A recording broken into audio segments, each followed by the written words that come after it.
ಗೋಪಾಲನ್ ಬರ್ತಡೇನ ಇವತ್ತು. ಫೋನ್ ಮಾಡಿ ವಿಶ್ ಮಾಡಿಬಿಟ್ರೆ ಸಾಯಂಕಾಲ ಪಾರ್ಟಿಗೆ ಏನೋ ಒಂದು ವ್ಯವಸ್ಥೆ ಆಗಿಬಿಡುತ್ತೆ. ಈಗಲೇ ಫೋನ್ ಮಾಡ್ತೀನಿ.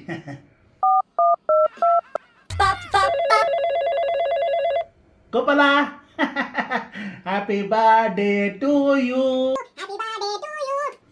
ಕಂಗ್ರ್ಯಾಚುಲೇಷನ್ ಮಗ. ಥ್ಯಾಂಕ್ ಯು ಮಗ. ಅಂತೂ ಇಂತೂ 1 ವರ್ಷಕ್ಕಾದ್ಮೇಲೆ ಮತ್ತೆ ನಿನ್ನ ಬರ್ತಡೇ ಬಂದಿದೆ ನೋಡಿ. ನಾನಂತೂ ದೇವ್ರ ಹತ್ರ ಬೇಡ್ಕೊಂತೀನಪ್ಪ, ಪ್ರತಿ ತಿಂಗಳು ನಿನ್ನ ಬರ್ತಡೇ ಬರಬೇಕು ಅಂತ. ಮತ್ತೆ ಇನ್ನೇನಪ್ಪ ಸಮಾಚಾರ? ಏನಿವತ್ತು ಪ್ಲ್ಯಾನು? ಸಾಯಂಕಾಲ ಪಾರ್ಟಿ? ಗೋಪಾಲ, ಹಲೋ, ಇದೇ ಟೈಮ್ಗೆ ಕಟ್ಟಾಗಬೇಕಾ? The subscriber is currently switched off. Please try after some time.